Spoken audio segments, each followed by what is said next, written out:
Terima kasih atas kehadirannya teman-teman dan juga Kak Dita. Hari ini tanggal 12 Agustus kita alhamdulillah bisa menghadiri workshop finance yang part kedua.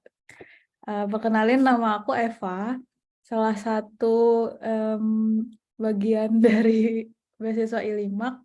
Hari ini akan bertindak sebagai moderator untuk kurang lebih selama 1 jam ke depan. Dikenalin dulu kali ya. Jadi di sini kita ditemani oleh Kak Dita. Mungkin kalau ada yang kemarin belum datang, Kak Dita ini adalah financial educator yang juga merupakan co-founder dari Dividend.id. Dividend.id adalah Islamic Personal Finance Account, bisa di follow ininya, Instagramnya. Terus ya, hari ini insya Allah kita akan mengikuti workshop bagian keduanya.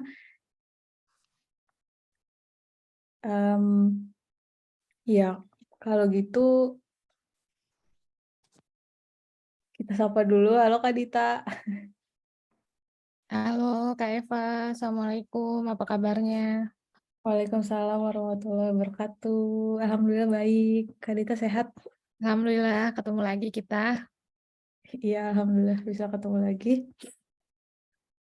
Hari ini agak mendung, hujan di sini.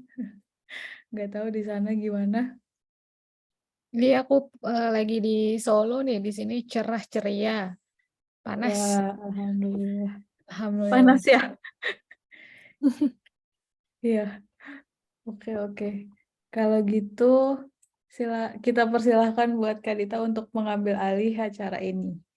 Oke, terima kasih Kak Eva. Ini kalau boleh tahu yang hadir di sini yang ikut minggu lalu apa 2 minggu lalu? 2 minggu lalu ya berarti. Nggak tahu nih ada pada izin nggak apa kemarin malam ada yang hari ini. Jadi Ikut nggak 2 minggu lalu? ada 4 orang yang kurang. Aku datang tapi akhir-akhir karena ada acara waktu minggu kemarin, 2 minggu yang lalu. Kalau teman-teman yang Ikut lain di sini ikutkah 2 minggu lalu? Di sini ada Femil ya. Femil ikut ya kayaknya ya. ikut deh. Ya, Femil ikut, hafal nih aku. Terus Ya, ada Oktaviani ikut nggak? ikut Ikut. Aisyah ikut? Aisyah kayaknya ikut juga deh. Aisyah moderator minggu Oh lalu. iya, Aisyah ikut ya. Aisyah jadi moderator. Terus ini ada Ahmad Kalau Ihsan. Ahmad nggak ikut. Oh, Ahmad Minggu Ihsan nggak kemarin dia. ikut. Ya udah, berarti kalau gitu karena ini sesi kedua sebetulnya rancangan awalnya ini lanjutan dari sesi sebelumnya. Dan sesi sebelumnya itu kan ada beberapa ini ya, kalau dibilang PR juga bukan PR sih sebenarnya. Ada beberapa to-do list yang harus dilakukan sebagai follow up dari sesi kemarin. Masih pada inget nggak? Coba Femil kalau boleh di-refresh. Inget nggak 2 minggu lalu PR-nya ngapain sih kita disuruhnya? Maaf Kak, izin jawab. Hmm. Yang aku tahu sih cuman kayak selama 2 minggu yang setelah Zoom kemarin, Sabrol kemarin, kita dihitung nih pengeluaran sama pemasukan kita tuh berapa.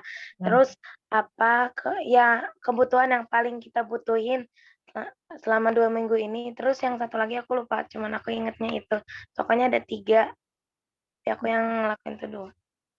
Jadi yang udah dilakuin gimana? Bisa sharing nggak selama 2 minggu ini setelah dilakuin rasanya gimana? Terus masih ada yang bingung atau enggak? Terus ada kira-kira ada yang mau ditanya nggak? Karena biasanya kalau udah ngelakuin tuh udah kebayang kan. Jadi kayak lebih tahu gitu mau ngapain lagi gitu. Ya palingan aku kan belum ada beberapa pemasukan yang itunya cukup besar ya. Jadi ya palingan yang dari awal aja aku menyisihkan uang jajan yang udah dikasih dari mama. Kan mama aku suka ngasihnya 10 atau berapa. Ya minimal dalam sehari itu nyisihin 5.000.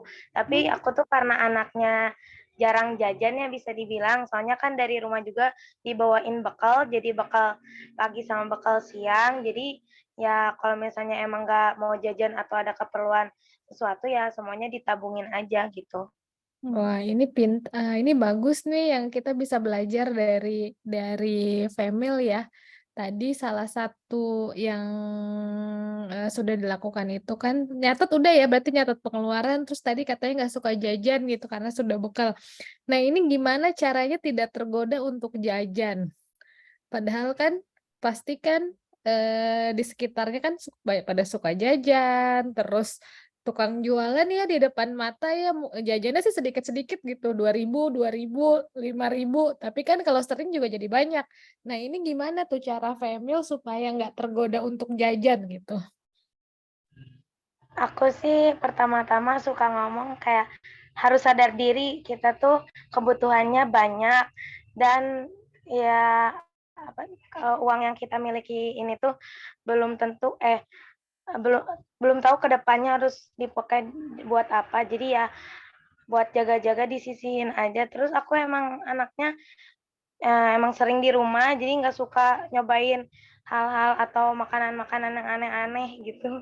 Jadi ya udah makan yang dari rumah aja yang udah terjamin higienis sama mama Aduh, gitu. aku iri nih sama Femil. Aku soalnya kalau ngeliat orang jajan pengen ikutan terus. I feel you, Kak. Aku Iya juga kan? deh. Nggak, soalnya kan lagi cuacanya gini juga jadi lagi pilih-pilih makan soalnya juga mau kejuaraan juga. Nggak boleh Oh, banyak terlalu gula. lo mau kejuaraan apa, Femil? Taekwondo. Oh iya, taekwondo. Oh, kejuaraan taekwondo. Wah, pantesan ini atlet. Makanya ini berbanding lurus ya antara menjaga makanan dengan menjaga keuangan nih. Karena jaga makan mau kejuaraan jadinya nggak suka jajan juga gitu. Nah, ini jadi habitnya bagus terbentuk untuk semua aspek nih. Dari mulai aspek kesehatannya dapat, kemudian aspek keuangannya dapat.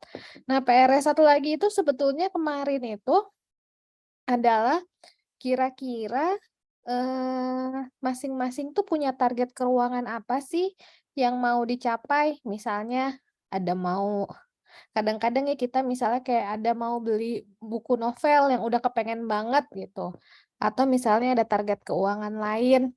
Eh, Teman-teman sudah bikin itu juga nggak? Kira-kira pengen apa sih yang dalam waktu jangka pendek, jangka menengah, ataupun jangka panjang? Kalau Femil sih sudah. Nah, coba boleh sharing juga nggak? Karena orangnya dikit, jadi kita bisa sharing satu-satu nih, enak nih. Jadi kita bisa saling belajar satu sama lain nih. Boleh Femil, boleh sharingnya. Kalau Femil sih izin menjawab ya Kak. Kalau Femil sih target penyisian yang udah Femil sisi gitu ya dari yang uang yang udah dikasih sama mama terus disisihin terus ditabungin, targetnya mau beli dobok. Dobok itu kayak baju taekwondo tapi yang di sininya tuh warna hitam soalnya kan kemarin Femil kan udah nabung nih terus uangnya kemarin tuh dipakai buat kenaikan sabuk hitam. Nah di sabuk hitam Sabuk ini hitam, Masya Allah. Masya Allah, ini rekan-rekan Ilma keren banget nih. Anaknya, Masya Allah, ternyata sudah sabuk hitam. Terus. ya terus ya udah sabuk hitam kan sama pelatih itu disuruhnya kalau udah sabuk hitam ganti apa ya Baju. kerahnya tuh bukan putih lagi jadi harus warna hitam. Nah, memang udah cari nih apa bahan baju yang bagus terus bisa kepakai lama jadi nggak usah beli lagi soalnya ngehemat juga uang tapi murah juga. Nah Femel tuh kemarin udah lihat di Tokopedia ada baju yang mereknya Tusah harganya 400.000. Nah ini Femil dari setelah uang yang sudah Femil pakai kenaikan sabuk hitam kemarin, Femil nabung lagi nih. Nah, ini targetnya buat apa? Oh, targetnya buat beli baju dobok yang kerahnya warna hitam gitu. Wah, ini berarti emang bener-bener terstruktur nih kalau Femil ya. Udah tahu tabungannya mau dipakai apa, tapi ini menjadi langkah awal yang benar-benar baik untuk membentuk habit ya. Karena kemarin juga apa namanya Kak Wildan ya, kemarin juga sudah sharing bahwa membentuk habit itu harus dipaksa memang. Karena kalau nggak dipaksa itu ya nanti bablas, karena habit keuangan itu akan kepakai terus sampai kapanpun nanti, mau dalam kalau kemarin kita eh, belajar juga tentang stages dalam kehidupan kita gitu, mulai dari lahir, anak-anak, kemudian menjelang remaja, kemudian nanti dapat pekerjaan, kemudian sampai nanti sudah menikah, punya anak, sampai tua nanti masa pensiun, itu ilmu-ilmu mengenai habit keuangan itu akan selalu kepake. Jadi kalau misalnya dari sekarang sudah dibangun, dibentuk, nah ya mudah-mudahan insya Allah nanti ini akan terus kepake sampai nanti. Oh ini keren banget nih, Femil, ini apa namanya, tadi goals-nya sudah jelas, kemudian sudah berhasil menahan diri juga untuk membentuk habit keuangan yang baik dengan menabung. Mungkin itu juga salah satu yang bisa kita pelajari ya dari Femil. Kalau kita udah tahu kita mau mencapai apa, motivasi kita untuk rutin menyisihkan uang untuk menabung itu juga menjadi lebih lebih apa ya, lebih kuat gitu motivasinya. Sehingga makanya kemarin itu kita diskusikan salah satu PR itu cari goals keuangan apa yang mau kita capai dalam waktu dekat, jangka menengah maupun jangka panjang. Karena dengan itu bisa menjadi motivasi kita untuk memulai membentuk habit yang kita mau. Toh goals yang mau kita capai itu kan buat kita sendiri juga. Jadinya memang itu menjadi salah satu cara untuk memulai habit yang baik mengenai keuangan. Thank you ya Femil sharingnya, sukses buat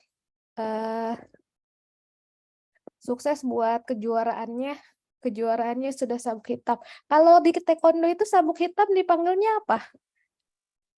Kan ada sensei gitu-gitu. Sabem sih. Sabem. Nah, berarti sabem Femil. Mantap nih, Masya Allah, sukses terus ya.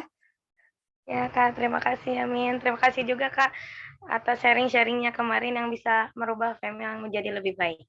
Amin, sama-sama. Oke, lanjut. Siapa yang mau sharing lagi yang minggu lalu ikut? Apa mau Kak Eva dulu sharing nih? Biar adik-adiknya nanti tertrigger. Karena kan Kak Eva kemarin ikut juga ya, walaupun di ujung. Boleh loh Kak Eva kalau mau sharing, apalagi Boleh. biasanya makin dewasa godaan makin banyak justru. Bener Kak, bener. Sejujurnya aku udah mulai catat-catat dari sebelum ikut workshop yang 2 minggu lalu. Cuman masih banyak yang bocor, To be honest, emang ini sih pakai Excel gampang gitu. Cuman aku ngerasanya nggak apa ya, kayak effort banget untuk nyatet setiap kali ada ini apa. Ada pengeluaran, aku harus buka laptop gitu dan sebagainya. Akhirnya kemarin aku memutuskan untuk download aplikasi keuangan yang di handphone gitu, dan itu lebih praktis. Kalau aku sendiri, goal jangka pendek mungkin goal jangka panjang ya, kayak misalnya goal jangka pendeknya adalah setiap bulan aku menyisihkan berapa persen dari gaji aku untuk goal yang lebih panjang ini. Nah, biasanya itu ada aja kepake, misalnya 1 bulan itu berapa misalnya dari 100% yang seharusnya aku fulfill, itu biasanya aku cuman 50% dari itu. Karena ada aja gitu, entah Entah itu celana aku jatuh, celana aku bolong dan aku harus beli celana lagi. Itu kan kayak force major yang seharusnya udah ada alokasinya ya.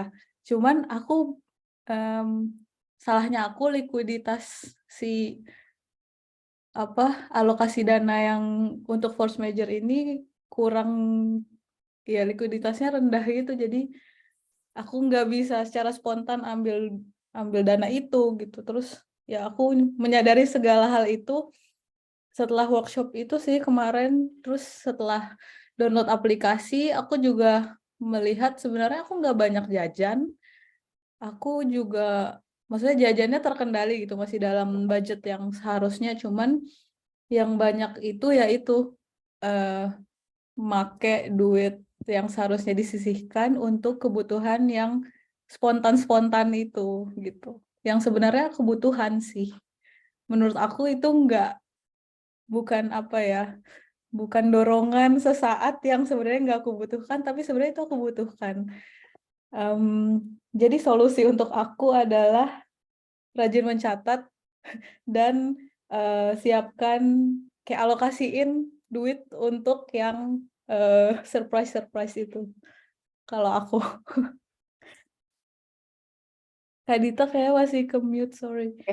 Jadi sebenarnya kalau kita udah mulai ngelakuin gitu ya, sebenarnya kita bisa memberikan solusi untuk diri sendiri kan ya. Kenapa? Karena sebetulnya yang paling mengerti dengan kondisi kita itu kan adalah diri kita sendiri gitu ya. Jadi memang kenapa kemarin di sesi workshop pertama kemarin PR yang pertama dikasih itu adalah coba catat dulu. Karena catat itu membuat kita sadar akan apa-apa yang kita lakukan. Kalau sekarang tuh istilah yang digaung-gaungkan sekarang itu ada namanya mindful spending. Gimana kita berkesadaran setiap melakukan pengeluaran. Karena sekarang ini kita cenderung melakukan transaksi itu kan dengan teknologi ya. Nah, jadi kecenderungannya itu kita tidak merasa kita banyak mengeluarkan, tahu-tahu habis gitu di akhir. Nah, makanya sekarang salah satu yang sedang digaungkan itu adalah bagaimana kita bisa membuat mindful spending. Mindful spending itu kita sadar dengan apa-apa yang kita keluarkan. Nah, salah satu caranya itu adalah dengan mencatat tadi gitu. Kan kita sekarang tuh gampang banget ya ngeluarin uang tanpa kita sadari uangnya keluar karena memang fisik uangnya tidak kita pegang dan kita tidak serahkan ke orang gitu kan ya. Kita beli makanan lewat aplikasi, bayarnya lewat aplikasi, belanja online Handphone. ya, belanja online di marketplace tinggal check out, kemudian bayarnya check out atau barangnya datang gitu kan.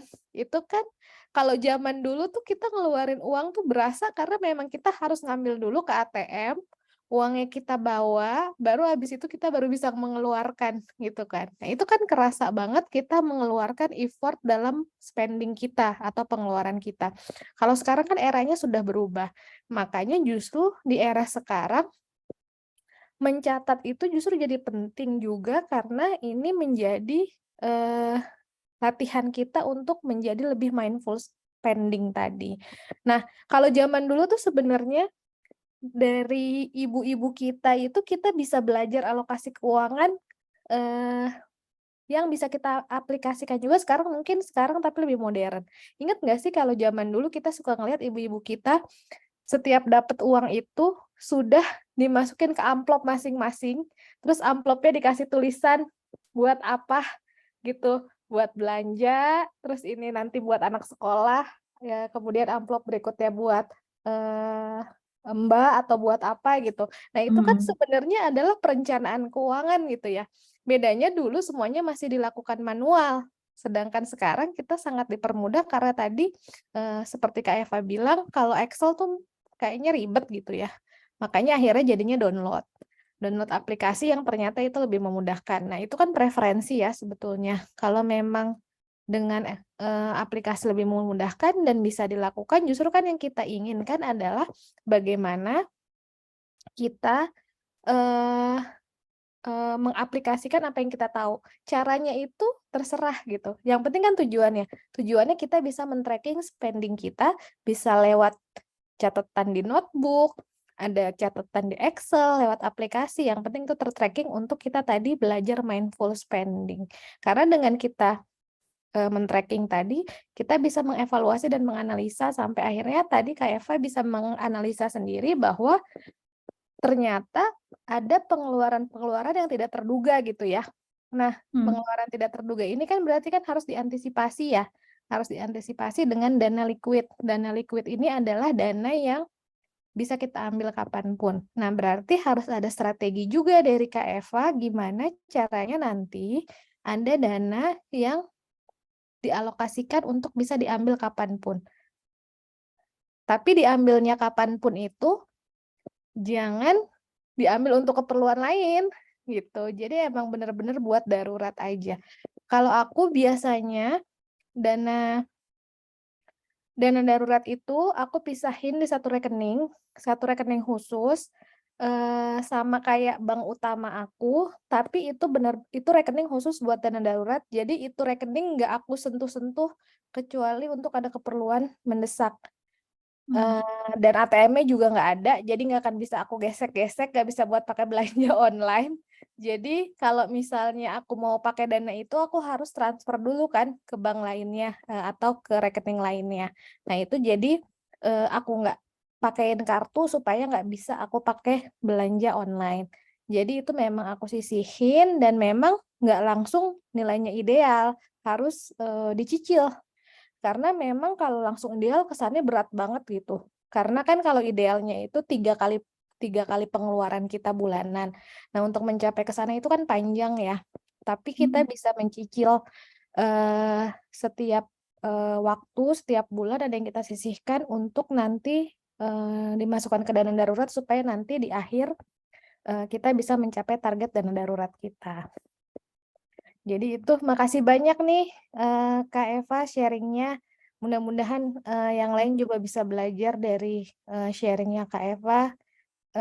Tadi emang benar dana darurat itu memang penting dan juga mencatat itu membuat kita bisa lebih mengevaluasi apa yang sudah kita lakukan ya. Gitu. Makasih banyak nih Kak Eva. Oke, kita lanjut ke yang lain. Siapa yang mau sharing? Yang minggu lalu ikut? Boleh loh, bebas. Ada Rizky, ada Okta. Ayo, siapa yang mau duluan? Aku Saya kayaknya minggu lalu nggak ikut, Kak. Mungkin Okta bisa. Oh, Rizky nggak ikut ya? Oke. Okta boleh sharing gimana setelah apa yang sudah dilakukan dan gimana pengalamannya setelah melakukannya? setelah apa yang dilakukan, saya jadi sadar ternyata, oh pengeluaran saya banyaknya di uang kas ya. Jadi kayak ada uang kas kelas, OSIS, belum lagi ekskul gitu. Ternyata uang kas yang kayak biasanya cuma ngeluarin aja, ternyata pas dihitung-hitung, wah banyak juga ya makan pengeluarannya gitu. Terus ternyata saya borosnya bukan di kayak jajan-jajan gitu, tapi kayak lebih di kuota gitu.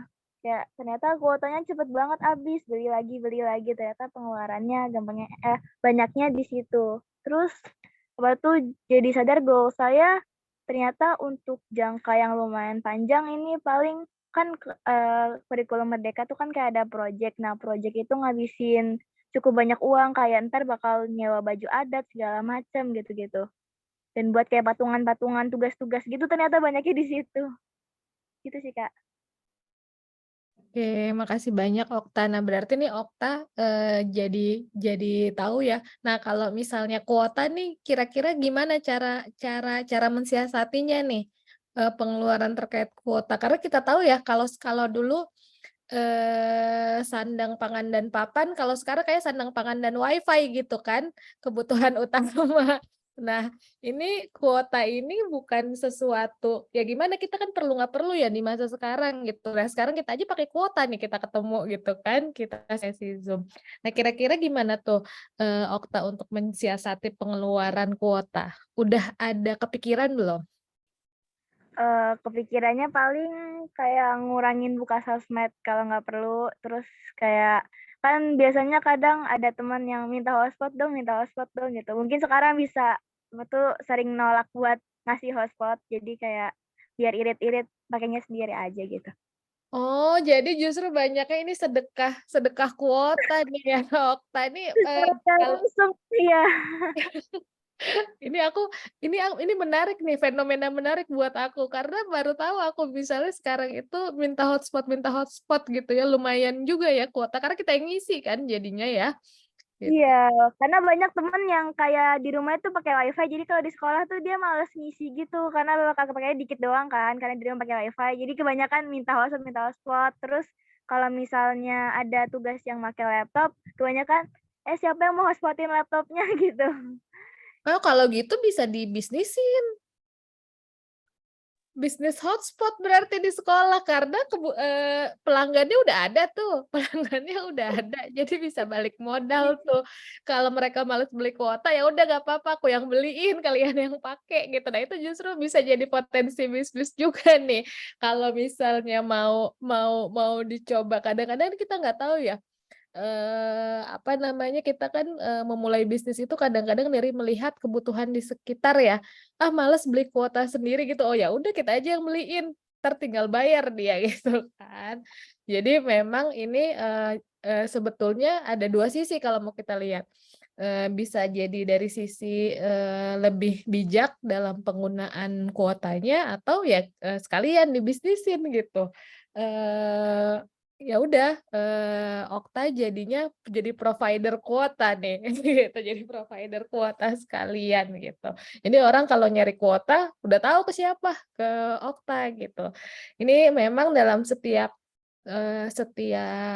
kejadian yang kita alami itu sebetulnya kita bisa jadikan peluang untuk bisa kita lihat possibility untuk solusinya seperti apa gitu. Jadi kan yang lebih tahu kondisinya Okta, nanti Okta juga bisa lihat cara ngakalinnya gimana. Apalagi tadi juga ada goals lain ya. Goals lainnya itu terkait dengan apa mereka belajar ya. Project-projectnya itu banyak. Berarti harus udah mulai menyisihkan kayak tadi Sabem Femil udah tahu nih harus ganti bajunya karena udah jadi sabem, jadi goals-nya jelas nih. Nah, Okta juga berarti goals-nya jelas karena sudah tahu kan proyeknya itu kapan, jadi udah bisa diprediksikan kapan diperlukannya, kemudian perkiraan nominalnya berapa, sehingga bisa disisihkan uangnya dari sekarang secara bertahap. Nah, jadi nanti pas di akhir itu nggak kaget ketika kebutuhannya itu cukup banyak. Makasih ya Okta sharingnya. Kasih juga, Kak. Ini sampai di komen sama Kak Eva nih, baik banget kayaknya. Iya baik banget. Aku aja nggak pernah ngasih. Soalnya aku biasa kuota cuman paling berapa. Luar biasa. Ayo, mungkin kan tadi teman-teman yang mau sharing juga di sini. Ada lagi? Kak Aisyah mau sharing nggak Kak Aisyah?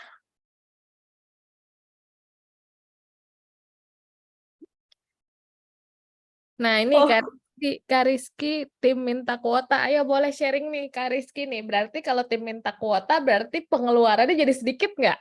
Kalau jadi sebagai tim minta kuota pengeluaran jadi sedikit nggak nih? Boleh sharing kayak Kak Rizky?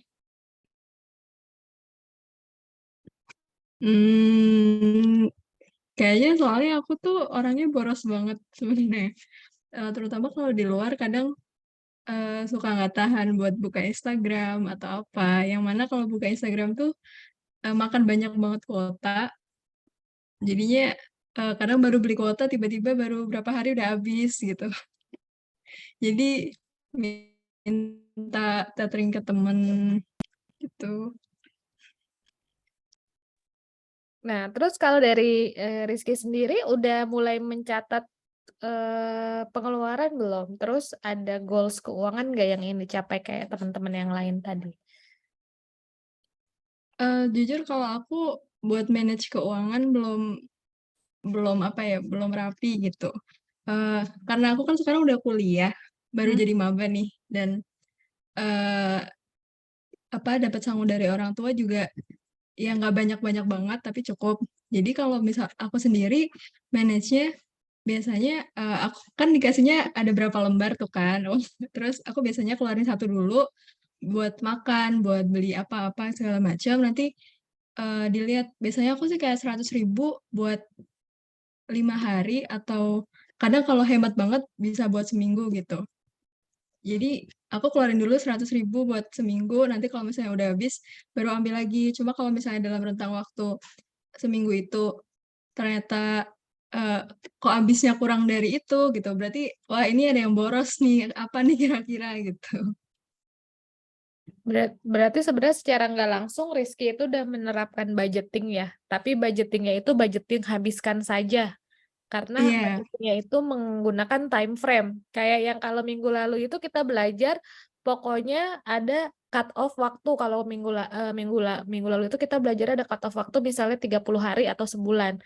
Nah, dalam sebulan itu ya udah dikeluarin dulu untuk kebutuhan-kebutuhan, ya sisanya itu semuanya ditabungin gitu. Nah, Rizky sebenarnya sudah menerapkan sebenarnya simple budgeting. Namun itu sebenarnya balik lagi ke karakteristik kita ya. Kalau karakteristiknya kayak aku, yang kalau ngelihat ada duit nganggur berasanya ada duit banyak terus, nggak bisa tuh nabungnya di akhir. Karena kalau nabungnya di akhir berasa ada duit terus, nggak ada tabungan gitu. Kalau jadi sebenarnya kita harus bisa mengenal karakter diri kita sendiri seperti apa. Kalau misalnya memang kita tipikal yang memang bisa menahan diri, kemudian kita sudah tahu kita mau mengeluarkan apa saja, kita pakai dulu sampai akhir periode. Kalau dalam hal ini kan Rizky seminggu gitu kan, nanti sisanya semua berapapun sisanya dalam seminggu itu ditabung. Kalau aku pribadi tidak menerapkan yang seperti itu karena aku karakteristiknya adalah kalau misalnya uangnya ada ya itu berasa ada terus gitu. Jadi akan digunakan untuk hal-hal lain gitu. Jadi kalau aku tipikalnya yang dari awal sudah disisihkan terlebih dahulu. Tapi tidak ada yang salah dalam mengelola keuangan itu, tidak ada yang salah atau yang benar, tetapi itu kan metode ya, metode untuk mencapai tujuan keuangan kita. Tetapi lebih kepada mana yang paling sesuai dengan diri kita masing-masing untuk mencapai tujuan keuangannya tadi. Nah, mungkin nanti bisa dicoba juga, Rizky untuk mulai, mencatat, jadi nanti bisa tahu tuh borosnya apa dan borosnya sering apa enggak.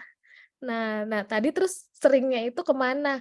Kayak tadi kan, Okta ternyata, terbukti atau sudah teridentifikasi bahwa, Okta ini justru habisnya buat sedekah kuota gitu kan. Nah, ini kan berarti Okta harus ke depannya bisa melihat gimana cara mensiasatinya. Nah, Rizky juga tadi bisa dibilang kadang-kadang seminggu ada sisa, kadang-kadang enggak gitu. Nah, Rizky sendiri nanti kalau sudah mencatatnya rutin, nanti bisa mengidentifikasi nih sebenarnya apa sih sebenarnya yang eh, seharusnya dialokasikan, mana yang sebetulnya nggak perlu-perlu amat sehingga bisa dimasukkan ke tabungan gitu. Ini Kak Wildan udah raise hand nih, kayaknya mau ngasih masukan juga. Silahkan Kak Wildan untuk sharing. Saya nggak tahu kalau ngelola keuangan tuh intinya gini nih, kalau misalnya perempuan nggak bisa ngelola keuangan, berarti harus nyari laki-laki yang jago ngelola keuangan. Di setiap keluarga salah satunya sudah yang jago ngelola. Kalau nggak jalan keluarganya. Berarti ini dari Kak Wildan tips mencari pasangan ya. Berarti harus mengenal diri kita sendiri dulu nih. Kita bisa nggak sih mengelola keuangan? Nah, ini kan latihannya nih. Teman-teman di sini udah latihan nih. Udah latihan, bisa nggak sih kita bisa mengelola keuangan? Bisa nggak sih kita menahan diri dari godaan-godaan yang tidak perlu untuk kita keluarkan jajanannya gitu, atau kita perlu untuk belinya gitu. Kalau misalnya kita jago, ya udah screening tentang apa namanya skill pengelolaan keuangan pasangan mungkin bukan jadi prioritas. Tapi kalau misal ternyata kitanya berantakan, wah mau nggak mau kita harus cari yang emang jago ngelola keuangannya supaya. Tapi saya nggak tahu kenapa laki-laki nggak begitu suka topik ini ya. Tapi itu yang bikin penting justru. Kayak misalnya kan laki-laki kalau di Islam harus ngasih rumah ya buat perempuan. Jadi itu harus jadi apa namanya? Jadi sisihan juga gitu. Ini yang buat nikah nanti bukan. Jadi misalnya 25% dari gaji masuk ke sana. Terus buat sedekah juga contohnya 30% dari gaji. Terus buat nabung 30% simpan dulu. 15% buat operasional. Ini di Jerman ya contohnya. 10%-nya buat khusus uang istri. Gitu. Nanti yang 30% Eva dibagi lagi tuh nabungnya. Ada yang uang jaga-jaga, uang buat apa, buat hobi. Nah itu kalau misalnya strict sama. Sekarang di bank-bank udah ada tuh fitur-fiturnya kayak gitu. Betul, Jadi fitur bisa wallet. langsung dimasukin ke sana. Ya wallet. Di Jerman juga ada. Jadi kalau misalnya nggak pas ada kebutuhan apa yang tiba-tiba ada alokasinya, ya udah tinggal ke sana. Nah yang repot tuh kalau nggak ada judulnya biasanya uang saya habis. Sebenarnya nggak habis sih, cuma nggak ada judulnya aja, jadi nggak ada budgetingnya. Kalau budgetingnya, jadi ada yang nanti yang liburan misalnya 30% ya, tabungan 30%. Nanti bagi buat hiburan, buat hobi, buat jaga-jaga, buat apalah, tergantung dari interestnya masing-masing. Nanti kalau dari itu nanti biasanya kita pakai sesuatu pakai ini, tapi nanti harus diganti sama yang kantong ini. Itu biasanya lebih aman daripada yang udahlah nanti rezeki ada lagi. Nah itu yang trouble biasanya nih. Kalau emang rezeki ada lagi insya Allah, tapi lebih baik, lebih disiplin, lebih lebih balance. Ke kehidupan juga lebih enak, ke yang lain juga lebih enak. Itu sih. Makasih Kak Wildan sharingnya. Jadi emang ini benar ya, tadi insight dari Kak Wildan itu bahwa memang kita niatkan perencanaan keuangan itu bukan tidak percaya akan rezeki dari Tuhan ya, bukan tidak percaya akan rezeki dari Allah. Karena kan sesuai janji Allah itu kan insya Allah kita semua akan dicukupkan gitu kan rizkinya. Nah, namun ini kan menjadi merencanakan keuangan itu menjadi salah satu bagian dari ikhtiar kita supaya apa yang kita lakukan ini penuh keberkahan gitu. Karena kan bahkan kalau kita melihat konteks dalam ajaran Islam ya, kalau teman-teman yang Muslim di sini, bahkan yang pertama itu terkait dengan kita dihisap, kita akan dimintain pertanggungjawabannya itu terkait harta itu 2. Dari mana diperoleh dan kemana digunakan. Itu kan memperlihatkan betapa pentingnya pengelolaan harta ini untuk menjadi concern kita dalam kehidupan di dunia. Bukan dalam hal kita untuk memperbanyak harta atau untuk menimbun harta, tetapi karena semua yang kita lakukan terkait harta itu akan dipertanggungjawabkan. Karena terkait harta itu yang ditanya 2 hal, bukan hanya kemana dikeluarkannya, tetapi dari mana diperoleh. Nah, itu dua-duanya ini harus menjadi concern kita dalam perencanaan keuangan juga. Kita tahu sumbernya yang jelas, yang halal, kemudian kita tahu pengeluarannya kemana. Nah, dalam hal pengeluaran juga, di dalam dalil-dalil juga sudah disebutkan bahwa yang tidak boleh kita lakukan itu adalah salah satunya itu melakukan pemborosan kan. Nah, gimana taunya kita boros atau enggak kalau kita tidak mengevaluasi diri kita sendiri? Dengan mencatat itu sebetulnya kita menghisap diri kita sendiri terlebih dahulu. Kita boros nggak sih? Kita masuk ke dalam golongan orang-orang yang boros nggak sih? Gitu kan. Nah, karena memang sudah ada dalilnya bahwa memang boros itu tidak disukai, tidak boleh kita melakukan pemborosan gitu. Mubazir itu tidak boleh, pemborosan itu tidak boleh. Nah, ini menjadi bagian dari ikhtiar kita, perencanaan keuangan itu supaya apa yang kita lakukan itu penuh keberkahan. Salah satunya dengan memulai perencanaan keuangan untuk diri sendiri yang insya Allah nanti kalau dalam jangka panjang seperti yang kata Kak Wildan tadi, dalam jangka panjang itu sangat berpengaruh terhadap kehidupan berkeluarga, kemudian mungkin nanti dalam mendidik anak, kemudian nanti dalam hal-hal lainnya yang lebih luas lagi dalam hal kontribusi kita kepada society. kalau kita sudah bisa menakar atau bisa mengelola keuangan kita dengan cukup baik, insya Allah kita juga bisa lebih banyak atau lebih besar berkontribusi kepada sekitar kita gitu ya. Thank you banget nih ini insight-nya nih Kak Wildan. Ini benar-benar insight untuk Itu long satu term. lagi.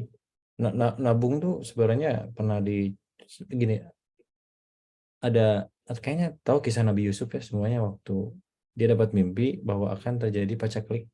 Ya, betul. Ya, tapi kan yang Nabi Yusuf lakukan bukan rezekimu ada lagi, udah aja pakai.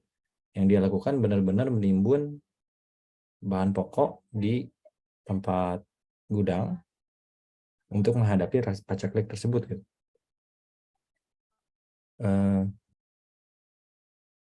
Jadi sampai ketika pacaklik tiba, saudara-saudaranya datang ke Mesir. Jadi kalau misalnya menabung untuk sesuatu yang jaga-jaga, kita kan nggak tahu nanti bagaimana ini ya. Itu memang dicontohkan Nabi juga, bukan sesuatu yang mengumpulkan harta beda lagi itu konteksnya gitu. Iya.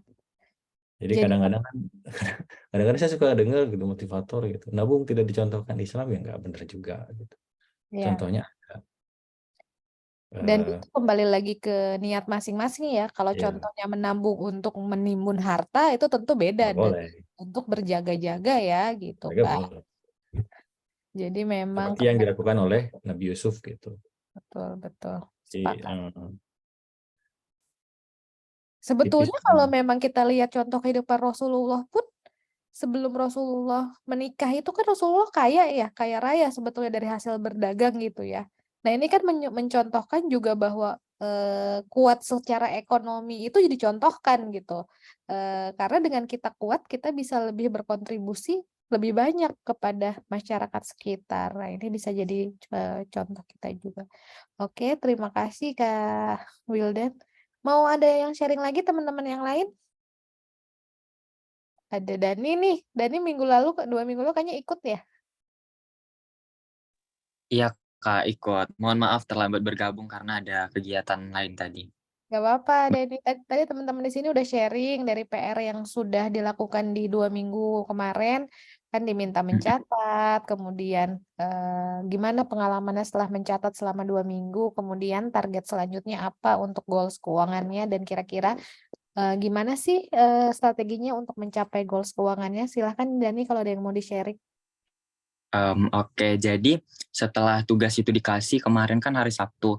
Nah, hari Minggunya tanggal 30 ya. Nah, dan itu mencatat sekaligus mengevaluasi tentang 2 minggu ke depan mau ngapain gitu kan Kak. Sama menilai tentang manajemen keuangan Dani sejauh ini tuh bagaimana. Nah, jadi waktu itu Dani itu mencatat beberapa barang ataupun hal-hal yang akan dikonsumsi kayak gitu kan. Terus mengklasifikasikannya ke penting sama nggak penting. Itu yang pertama. Yang isinya itu mulai dari case HP, terus kaos kaki, perlengkapan botol, tempat makan, kemudian jajan-jajanan atau makan minuman sehari-hari, kemudian ada celana atau pakaian, kemudian laptop, bensin, kertas, dan alat tulis untuk perlengkapan sekolah. Nah, itu tuh Dani catat semua. Contohnya kayak di laptop kan. Nah, di situ tuh kemarin Dani pikir itu tuh hal urgensi yang penting banget gitu kan. Ternyata nggak begitu penting gitu kan. Setelah ternyata si notebooknya kakak itu masih bisa digunain juga kayak gitu. Harus minjam yang orang atau harus pergi ke warung internet gitu kan untuk memanfaatkan internet. Ternyata yang kakakku juga bisa digunain. Jadi aku simpulkan itu nggak penting gitu kan. Terus juga ada di casing HP gitu kan. Nah aku tuh kepingin buat beli itu karena aku mikir kayak casing HP ku nih udah lama gitu loh nggak diganti. Tapi aku mikir-mikir lagi kayak, ini masih bagus gitu kan, ngapain kita beli lagi kalau yang ini masih bisa digunain gitu kan, jadi barangnya boros. Nah, alhasil aku menemukan hal yang penting dan nggak penting itu di beberapa bagian yang aku catat sebagian barang dan jasanya sekaligus kutulis harganya gitu kan Kak. Jadi ternyata yang penting itu nggak sampai 500.000, ada di angka 300-an. Dan wah ternyata selama ini aku lebih ingin keberangan-angan dan terlalu obsesi mau ini mau itu gitu kan. Itu di bagian yang klasifikasi penting nggak penting. Nah terus evaluasi di bagian manajemen keuangan, aku sadar. Jadi selama 2 minggu yang lalu aku juga berpikir tentang apa yang sudah aku lakukan. Dan dalam 2 minggu ini, alhamdulillah aku tuh sudah mulai menabung untuk yang nggak tahu aku nabung ini untuk apa. Jadi tujuannya untuk hal darurat yang sudah diajarkan di minggu sebelumnya. Nah, aku sadar di hari-hari atau di pengalamanku sebelumnya itu aku nabung cuma karena mau sesuatu gitu. Jadi aku kayaknya harus belajar mengubah mindsetku kalau nabung itu hal yang wajib gitu kan, harus kita lakukan. Jadi dulu aku kayak nabung, misal aku mau beli sesuatu gitu kan, dan aku nabung cuma untuk buat beli sesuatu itu. Ketika itu udah tercapai, udah nggak nabung lagi gitu kan. Nah selama 2 minggu ini aku coba kayak, ayo dan nabung gitu kan. Nggak tahu ini buat apa, tapi coba aja dulu dikit-dikit gitu kan. Ya terkumpul sih 50.000 gitu, dan itu juga untuk hal yang belum tahu mau diapain, yang jelas untuk hal darurat gitu. Terima kasih Kak. Wah, ini Dani komprehensif sekali melaksanakan PR-nya. Ini disuruhnya sampai C, di Dani udah ngerjainnya sampai Z ini. Semua materi yang 2 minggu lalu ini langsung diaplikasiin. Ini keren banget Dani. Mudah-mudahan ini bisa konsisten diaplikasikan dan juga ini bermanfaat buat nanti Dani ke depannya sampai ke dunia kerja, sampai nanti menikah, punya anak gitu. Karena ilmu ini insya Allah akan kepake terus. Kenapa? Karena nanti kalau ngomongin tadi salah satu yang diomongin ini dana jaga-jaga ya, dana darurat. Nanti coba deh tanya ke kakak-kakak lain di sini nih, makin dewasa dana daruratnya ini butuhnya tuh makin banyak gitu. Apalagi kalau nanti udah menikah, sudah punya anak, itu dana darurat itu akan apa, flow-nya itu biasanya akan lebih sering gitu, keluar masuk, nggak akan stay di sana dulu gitu. Yang tiba-tiba anak kenapalah, tiba-tiba rumah bocor lah, kemudian atau tiba-tiba ada iuran RT tambahan lah gitu. Itu kan biaya-biaya yang tidak terduga sebelumnya. Tapi ya harus kita penuhi gitu. Nah, itu fungsinya dana darurat tadi. Kalau sudah latihan untuk bisa memapping bagaimana kita membuat habit untuk menyisihkan tabungan tadi gitu. Kemudian tadi juga sudah bisa memilih dan memilah mana sih yang betul-betul kebutuhan, mana yang sebenarnya keinginan aja. Itu merupakan insya Allah jadi dasar yang bisa teman-teman pakai untuk bisa terus mengaplikasikan ilmu perencanaan keuangan ini. Dan tentunya ilmu perencanaan keuangan ini nanti semakin teman-teman berada di stages yang berbeda, kemudian teman-teman juga sudah mengenal banyak instrumen keuangan yang berbeda, itu tentu nanti belajarnya juga harus terus bertambah gitu. Kenapa? Karena sekarang kan kita baru ngomongin instrumennya tabungan aja ya. Kita nanti belum ngomongin instrumen-instrumen untuk investasi. Instrumen investasi ini banyak banget. Dan bahkan kalau kita ngomong investasi, kita juga harus aware juga karena di luaran sana itu banyak yang investasinya itu investasi bodong. Nah, ini juga tentu kita juga harus tahu ilmunya nih, bagaimana mengidentifikasi investasi yang benar, mana investasi yang tidak benar gitu kan. Jangan sampai kita juga terjebak dalam investasi-investasi bodong tadi. Nah, teman-teman nanti kalau untuk sudah di tahap selanjutnya itu teman-teman mulai belajar investasi dan sebagai langkah awal itu untuk investasi itu dasarnya itu adalah selalu investasi pada produk-produk yang memiliki legalitas atau produk-produk yang legal yang dan yang kemudian yang perlu diingat juga jangan tergoda dengan iming-iming investasi yang keuntungannya sangat tinggi, tapi tidak ada resiko. Itu tentu nggak mungkin ada investasi yang sangat tinggi return-nya, tapi dibilangnya resiko tidak ada. Kenapa? Karena orang itu kecenderungannya sebagai manusia itu secara psikologis inginnya dapat sebanyak-banyaknya, ngeluarin sedikit-sedikitnya gitu ya. Secara psikologis manusia kan gitu ya. Kita inginnya dapat sebanyak-banyaknya, tapi ngeluarin sedikit-sedikitnya. Makanya ketika tawaran investasi bodong itu laku sampai sekarang, padahal itu tidak masuk akal, karena itu secara psikologis manusia tuh pengen untung cepet, dapat sebanyak-banyaknya dalam waktu sesingkat-singkatnya. Tapi secara logika itu tidak mungkin. Kenapa? Karena kalau investasinya itu return-nya atau untungnya segitu gede, kemudian resikonya nggak ada, ngapain dia ngajak-ngajak orang? Simpen aja duit dia sendiri. Jadi untungnya buat dia semua. Bener nggak? Kalau misalnya bener itu investasi, untungnya gede banget, terus nggak ada resiko, ngapain dia ngajak orang? Dia pinjam aja ke bank, terus duit dari bank, dia masukin deh ke sana. Gitu. Udah deh untungnya buat dia semua, selesai perkara. Kalau misalnya dia ngajak orang, ya berarti kan nggak dipertanyakan untungnya gitu kan. Nah, makanya kita harus pinter-pinter. Yang pertama nanti ketika teman-teman udah level up, teman-teman harus belajar ketika belajar investasi, teman-teman perlu pastikan legalitasnya, dan teman-teman juga perlu kalau mulai berinvestasi itu investasi pada instrumen yang teman-teman ngerti. Jadi investasi terbaik itu adalah investasi di produk yang teman-teman ngerti. Jadi kalau nggak ngerti, pelajarin dulu. Kenapa? Karena kalau ikut-ikutan, sebagai contoh ya, kalau kita ngomongin perencanaan keuangan, tadi kayak kebutuhannya Dani, sama kebutuhannya Femil, sama kebutuhannya Kak Eva, terus kebutuhannya Okta, kebutuhannya Kak Wildan, kebutuhannya saya, beda semua kan? Jadi ketika kita mau berinvestasi pun kita sesuaikan dengan kebutuhan kita. Kita nggak bisa ikut-ikutan orang. Kayak misalnya contohnya saya punya tujuan keuangannya itu untuk naik haji, untuk melunasi biaya haji. Misalnya saya udah dapat antrian haji, antriannya itu nanti pelunasannya 10 tahun lagi, misal.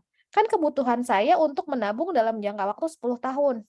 Jadi resikonya itu saya bisa mengambil resiko yang agak tinggi. Kenapa? Karena uangnya baru dipakai 10 tahun lagi. Nah, misalnya Dani punya kebutuhan, misalnya tadi Dani punya kebutuhan misalnya untuk bayar SPP 6 bulan lagi, misalnya gitu ya. Kan nggak bisa dong mengikuti investasi seperti yang saya lakukan untuk 10 tahun lagi. Kenapa? Karena nanti kalau misalnya dalam 6 bulan lagi duitnya berkurang gimana? Masa nggak bisa jadi nggak bisa bayar SPP gitu kan? Nah, itu makanya ketika kita melakukan investasi, kita lakukan investasi sesuai dengan tujuan keuangan kita, kebutuhan kita, dan investasikan di instrumen yang kita ngerti. Gitu. Jadi jangan berinvestasi dengan instrumen yang tidak kita mengerti. Jadi belajar dulu, sebelum investasi ya belajar dulu. Kemudian ketika ngomongin investasi juga, yang ketiga itu hindari berinvestasi dari hutang. Kenapa? Karena kecuali kalau hutangnya dapat soft loan dari orang tua 0% atau dari keluarga 0%, nggak apa-apa kali ya. Tapi kan itu kan bukan kondisi yang biasa ditemui gitu. Jangan berinvestasi dari berhutang. Kenapa? Karena investasi itu belum tentu returnnya itu pasti kita dapat, tapi kalau hutang itu kan pasti harus dibayar. Ya, jadi kalau bisa jaga untuk kita no hutang-hutang deh. Apalagi sekarang hutang itu gampang banget untuk kita akses. Kalau zaman dulu itu kita susah untuk berhutang. Checking untuk berhutang, ya Kak Wildan ya, dulu tuh berhutang tuh susah banget ya. Dokumennya banyak banget untuk pengajuannya, mesti tanda tangan basah lah, kemudian dicek ini, itu, slip gaji, segala macam. Sekarang udah banyak banget instrumen hutang yang bisa kita pakai. Apa coba contoh instrumen hutang yang teman-teman bisa temui dalam kehidupan sehari-hari? Ada yang tahu nggak? Pinjol. Apa contohnya tuh? Iklan-iklannya suka banyak dapat spam ya kita ya. Nggak di WA, nggak di SMS gitu kan. Nah, itu kan kita terekspos dengan itu. Kenapa kita harus meningkatkan juga pengetahuan kita tentang keuangan supaya kita terhindar dari hal itu. Karena memang hutang dari pinjol ini itu udah kayak sebenarnya pinjol itu adalah rentenir yang terdigitalisasi kan. Jadi sebetulnya kalau zaman dulu itu ada rentenir, nah ini adalah rentenir yang tersistem dan terdigitalisasi gitu kan. Kita tinggal klik aja, duit dikasih, tahu bayarnya bunganya puluhan persen, ratusan persen gitu kan. Nah ini kan yang kita tidak sadar gitu, bahwa kenapa literasi keuangan itu penting supaya bisa terhindar dari hal-hal seperti ini. Karena ini terlihat sebagai easy money kan, sebagai uang yang gampang didapat. Karena kita tinggal masukin aplikasi, cair. Iya kan? Nah, terus habis cair emang nggak harus dibayar yang udah dicairin itu? Kan enggak gitu kan, harus tetap dibayar gitu. Nah, ini makanya literasi terhadap keuangan ini penting. Kenapa? Karena hutang itu juga menjadi bagian yang perlu di-maintain dalam perencanaan keuangan dan sebaiknya hutang itu dihindari. Hutang konsumtif ya, hutang konsumtif itu baiknya dihindari ya supaya memang kita ya hidup sesuai dengan kemampuan kita gitu. Jadi memang tadi habit menabung, kemudian habit mencatat, mengidentifikasi mana yang dibutuhkan, mana yang sebenarnya kita nggak butuh-butuh banget, kemudian pengetahuan kita mengenai keuangan, kemudian bagaimana kita terus-menerus menjaga habit tadi itu menjadi salah satu kesatuan agar pengelolaan keuangan kita ini bisa terjaga terus secara jangka panjang. Karena pengelolaan keuangan ini kita bukan sprint, tapi kita maraton. Kalau kita nggak bisa lari kenceng untuk mengelola keuangan, terus abis itu buyar. Pengelolaan keuangan ini kita maraton, jadi kita harus konsisten untuk terus mengupgrade diri, kemudian untuk terus belajar dan konsisten untuk membuat habit keuangan yang baik agar pengelolaan keuangan kita bisa terus diikhtiarkan baik dan tadi niatkan untuk memperoleh keberkahan dari segala sesuatu yang kita lakukan tadi. Nah, itu tadi penutupnya. Mudah-mudahan bermanfaat buat teman-teman. Sebelum ditutup dan dikembalikan kepada Mbak Eva, ada teman-teman yang mau sharing lagi atau ada yang mau ditanya atau ada yang mau didiskusikan lagi, feel free.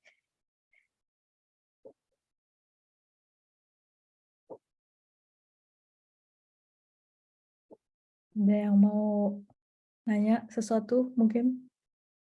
Ada yang mau curhat juga boleh loh.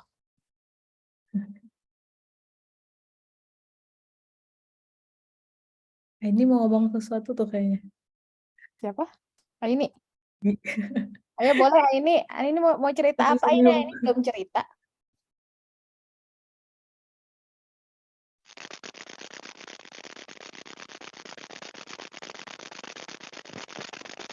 Ini kayaknya suaranya hilang. Nggak ada suaranya di aku. nggak ada suaranya.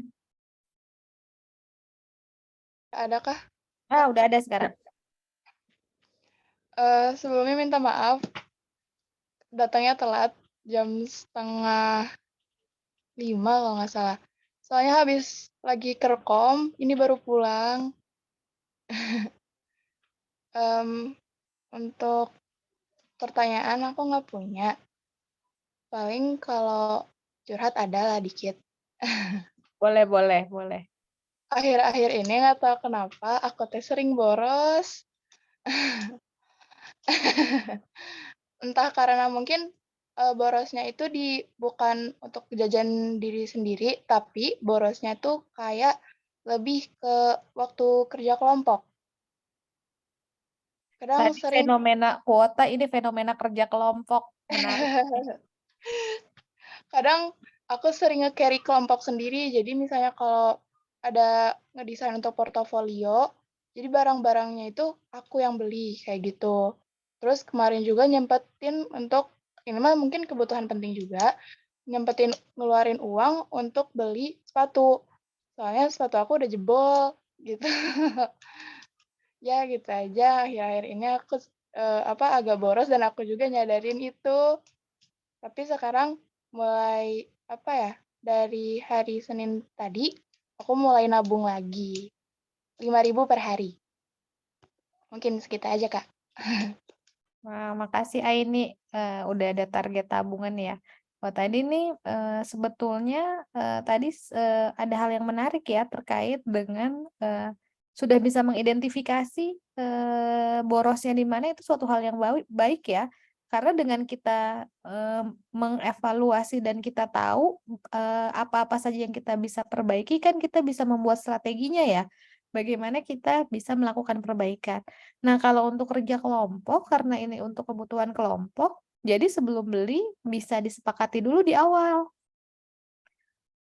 Jadi nggak apa-apa ini yang beliin dulu, ya tapi ditagih. Kenapa? Karena sudah disepakati di awal. Jadi dari awal, Aini bisa bilang ke teman-teman, "Hai guys, aku mau beli ya," misalnya nih ya, "Hai guys, aku mau beli buat tugas kelompok karton sekian, ini sekian, perkiraan harga sekian."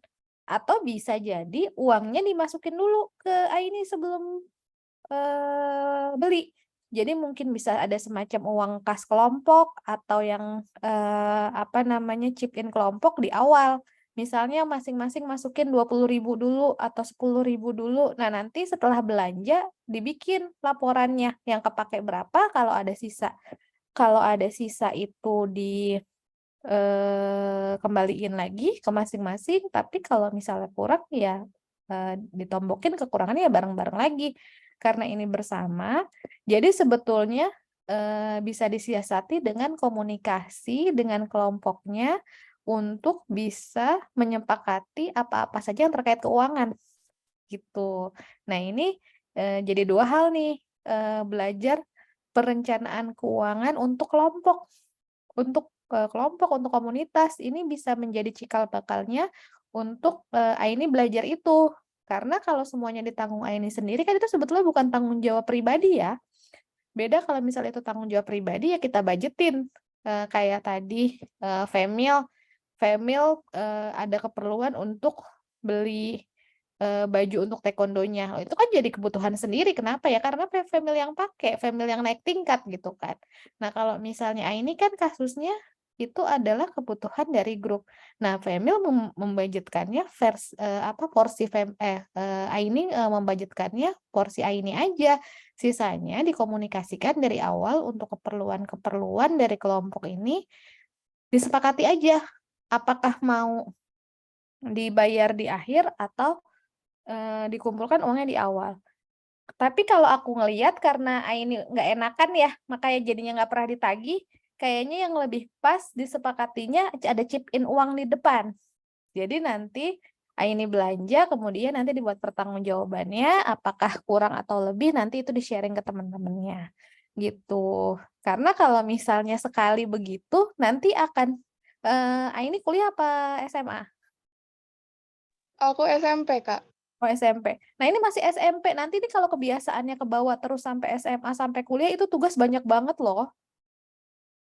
Tugas-tugas itu akan semakin banyak. Itu kalau misalnya semua ditanggung, kelompok-kelompok itu ditanggung sendiri, itu lama-lama itu akan menumpuk gitu. Jadi ada baiknya kita dudukkan sesuai dengan porsi masing-masing, mana yang tanggung jawab individu, mana yang memang tanggung jawab kelompok, dan disepakatnya di awal. Jadi biar sama-sama enak. Jadi di awal udah disepakati untuk kebutuhan kelompok, mengumpulkan uangnya gimana, cara bayarnya gimana, kemudian nanti pertanggungjawabannya gimana. Gitu ya, Aini ya. Mudah-mudahan bisa lebih baik nanti dalam mengatur keuangan kelompoknya, dan ini justru jadi ladang untuk Aini juga belajar untuk perencanaan keuangan kelompok dan komunitas. Gitu, dimulai dari jadi bendahara kelompok dulu nih, latihan untuk mengelola keuangan kelompok. Insya Allah, Aini. Terima Terima kasih, kasih. Kak. Sama-sama. Apakah ada lagi?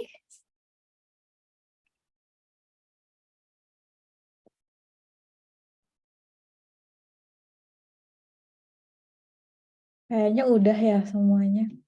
Oke, kalau udah semua saya kembalikan ke Kak Eva. Baik, makasih banyak Kak Dita. Mungkin nanti kalau misalnya mau ngobrol-ngobrol, mau ada pertanyaan lagi bisa ke Kak Dita, apa namanya, ke alamat yang minggu kemarin Kak Dita share kali ya, kalau masih ada ini. Bisa follow di Instagram. Tadi kan pada suka main sosial media ya. Mm-mm. Apalagi yang sudah yang ada kuota terus. Tuh, aku share juga di chat. Oke.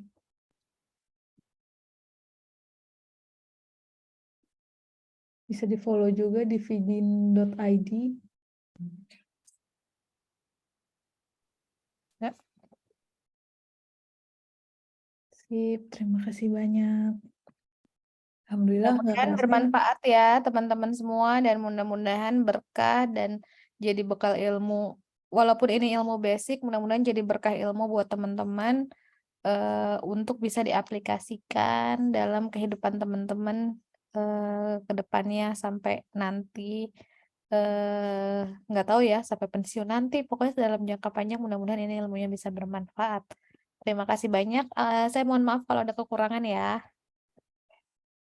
Amin, amin. Terima kasih banyak Kak Dita. Makasih banyak juga buat teman-teman yang udah join. Mungkin aku kasih sedikit summary aja kali ya. Tadi kita banyak banget yang dibahas, dari mulai gimana membentuk habit biar harus dipaksa. Terus tadi juga sempat disebut tentang mindful spending, disebut juga tentang dana darurat dan gimana likuiditas yang baik. Terus ada juga tentang investasi tadi panjang lebar yang harus disikapi dengan logika. Terus gimana caranya jangan sampai ada hutang konsumtif yang tadi juga disebutin, dan yang mungkin untuk menutup tadi quotes-nya bagus, pengelolaan keuangan adalah maraton bukan sprint, jadi harus dicicil dan konsisten, dan lagi-lagi habit itu harus dipaksa, jadi gimana caranya kita maksa diri kita untuk membentuk habit ini, kayak gitu. Insightful banget diskusinya. Makasih banyak Kak Dita untuk waktunya dan juga teman-teman untuk kesempatannya. Insya Allah bermanfaat. Aku pribadi yang udah tua juga merasa kalau ini tuh bermanfaat banget. Terutama kick off 2 minggu yang lalu ya. Apa namanya? Gimana caranya maksa buat bener-bener nyatet yang, maksudnya sebelumnya juga udah ada catatan cuman nggak efektif gitu, dan seberapa pentingnya sebenarnya mencatat ini. Baik, kalau kayak gitu insya Allah kita sudahi pertemuan hari ini. Terima kasih banyak sekali lagi. Sampai ketemu di sabrol-sabrol selanjutnya. Makasih Kak Eva. Materinya boleh di-share ya ke teman-teman semua, kalau teman-teman mau. Jadi kalau untuk mengingat bisa refer ke materi itu. Boleh. Biasanya kita upload ke YouTube, cuman ini yang bertugas lagi ospek. Oh, Jadi ada iya delay iya. sebentar. Insya Allah kalau udah ada di YouTube nanti kita share ya. Ya. Dan ininya juga apa, materi PPT-nya juga boleh kok di-share ke teman-teman. Oh iya boleh. Nanti mungkin aku minta ke Kak Tita ya kalau gitu. Iya. Ya. Oke, makasih banyak. Sama-sama. Pamit ya semua. Dadah, sukses terus.